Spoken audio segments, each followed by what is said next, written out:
Selamat pagi teman-teman semua. Assalamualaikum warahmatullahi wabarakatuh. Salam sejahtera bagi kita semua. Selamat datang di channel ini teman-teman ya. Kita akan belajar bersama seputar lambung. Barangkali pengalaman yang saya berikan di video-video saya di channel ini memberikan manfaat bagi teman-teman yang mengalami keluhan seputar lambung. Ada gastritis, GERD, dan anxiety. Anxiety itu sebenarnya tidak dari lambung, dari usus halus namanya leaky gut. Tapi saya masukkan di bahasan seputar lambung karena kebanyakan yang mengalami anxiety ini awal mulanya dari GERD.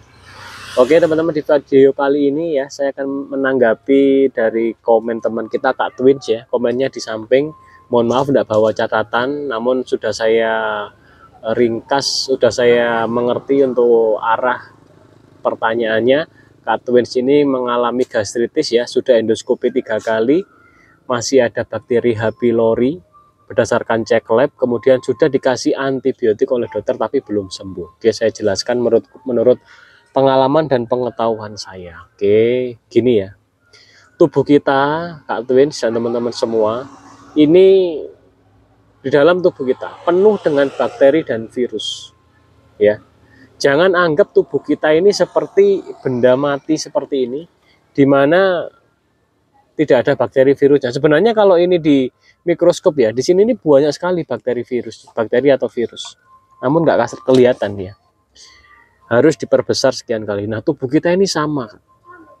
Bahkan ya, kita itu harus minum atau mengkonsumsi makanan atau minuman yang mengandung bakteri baik untuk pencernaan kita. Gitu. Jadi jangan anggap tubuh kita ini harus bebas bakteri, enggak gitu, Kak. Benar memang ya. Bakteri H. pylori ya itu memang istilahnya dia yang menyebabkan atau yang membuat lambung kita itu mengalami luka.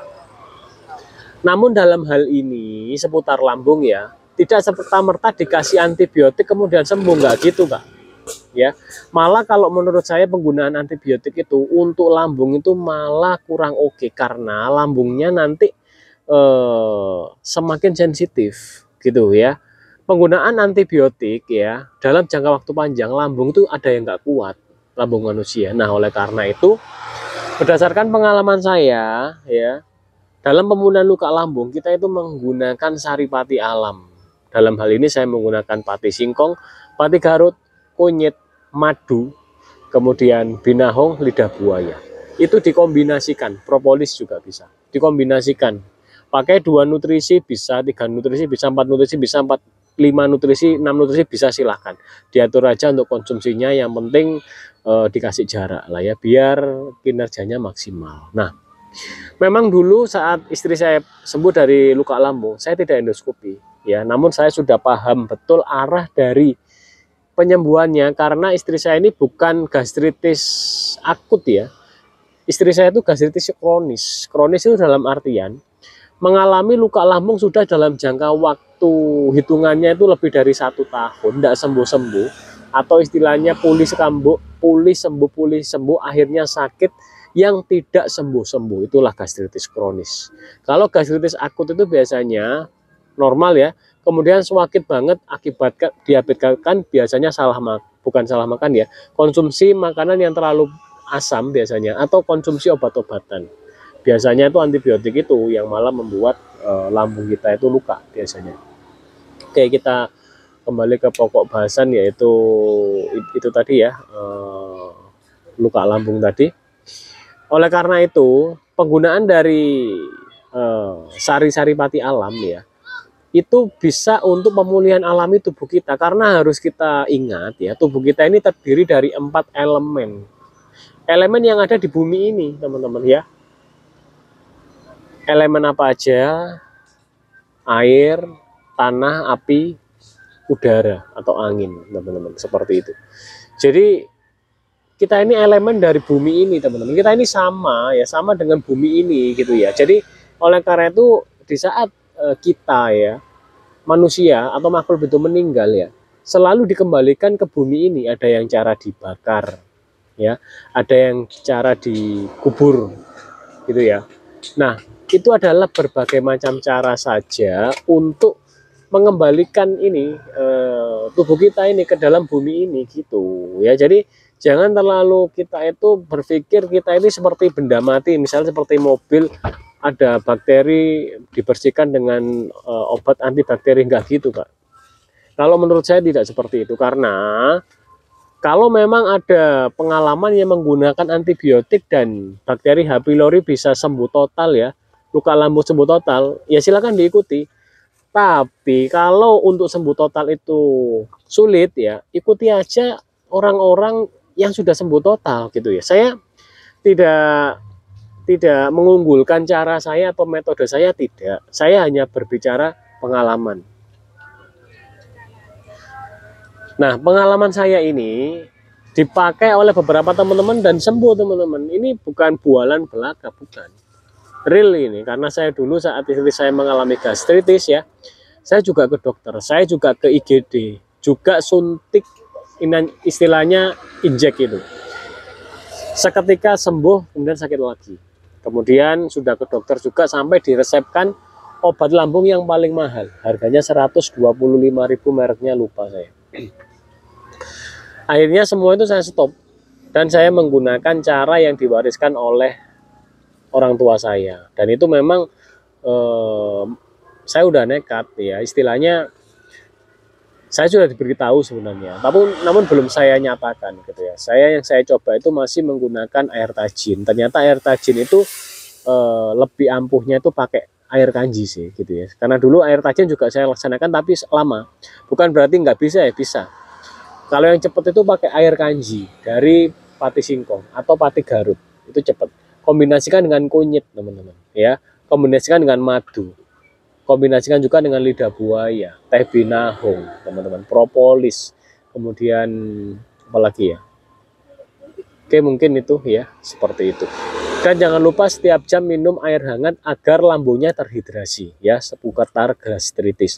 Dan pola makan dijaga, jangan makan gula ya, jangan makan tepung terigu, jangan makan kedelai dulu. Proteinnya jangan pakai kedelai, pakai protein hewani. Telur, ayam, ikan air tawar dulu aja. Kalau ikan air laut itu khawatirnya asam lambungnya itu belum bisa untuk mengolah ikan air lautnya gitu ya. Sayurnya dikit aja, buah yang boleh kurma sama alpukat ya. Benar-benar dijaga pola makannya. Pagi itu loh Kak, bangun tidur minum air putih, kemudian bikin air kanji. Itu jadi pagi-pagi itu bikin air kanji. Kalau pakai gula aren boleh, nggak pakai silakan. Kalau saya sih suka nggak pakai gula aren ya. Ya memang nggak ada rasanya, tapi enak, itu nggak ada kalorinya, istilahnya seperti itu. Langsung hanya nyel gitulah untuk pati singkongnya. Setelah itu minum madu 1 sendok baru makan. Itu Kak, dirutinkan seperti itu. Nanti siang, setelah makan siang bikin air kunyit. Setelah makan sore bikin air lidah buaya. Gitu Kak. Jadi setiap sebelum makan madu hitam ya masuk ya 1 sendok. Setiap sebelum makan siang, sore, pagi tadi madu harus masuk 1 sendok. Kalau saran saya menggunakan madu hitam pahit. Madu hitam pahit itu enzimnya itu lebih bagus daripada madu yang manis. Karena apa teman-teman, ya itu berdasarkan penelitian juga dan sudah saya terapkan gitu ya. Oke, seperti itu Kak. Untuk jawaban dari saya, semoga memberikan pandangan ya, dan bisa dicoba silakan. Saran saya antibiotiknya enggak usah diminum, obat lambungnya juga enggak usah diminum, karena sebenarnya pati singkong atau pati Garut itu dia ada namanya apa? Antasida alami. Jadi dia bisa mengontrol asam lambung yang mungkin berlebih ya, karena bukan berlebih sebenarnya. Di saat lambung kita ada luka, biasanya asam lambung itu kurang ideal, sehingga makanan tidak bisa dicerna dengan baik biasanya, sehingga asam lambung kita ini biasanya ya mengenai yang luka itu biasanya, karena kan dekat gitu ya, maksudnya bukan dekat, memang ada di area situ gitu ya. Terkadang yang membuat sakit itu terkena asam lambung kita sendiri. Oleh karena itu asam lambung itu otomatis ketika ada luka lambung, dia itu otomatis menaikkan pH-nya. Yang semula dia asam menjadi tidak asam. Ketika asam lambung tidak asam, enzim pencernaannya tidak aktif. Itulah yang menyebabkan istilahnya kalau mengalami keluhan gastritis, biasanya kita disertai dengan GERD biasanya. Ya, namun tidak semua seperti itu. Oke teman-teman, seperti ini tanggapan saya, barangkali bermanfaat. Silakan dilaksanakan, cek video-video saya yang lain, semoga bermanfaat. Intinya teman-teman ya, jangan stres pikirannya juga ya, dan istirahatnya harus banyak, gastritis, banyak tidur, jangan kerja berat, jangan angkat-angkat berat. Pekerjaan rumah kalau yang ibu-ibu sedang mengalami gastritis jangan dicanda atau jangan dilakukan, karena nanti menghambat penyembuhan. Ya udah tidur aja yang banyak, istirahat seminggu 2 minggu pasti ada perbaikan. Namun untuk pulih total memerlukan waktu, hitungannya bulan, di 3 sampai 5 bulan. Ada teman kita yang 7 bulan juga. Oke teman-teman, sekian dari saya. Mohon maaf apabila ada salah kata. Kita jumpa lagi di video-video berikutnya. Salam sehat dari kita, silahkan di save, di share, silahkan barangkali ada tetangganya, anaknya atau saudaranya yang membutuhkan, ya silahkan. Oke teman-teman, sekian dari saya. Wassalamualaikum warahmatullahi wabarakatuh. Salam sejahtera bagi kita semua.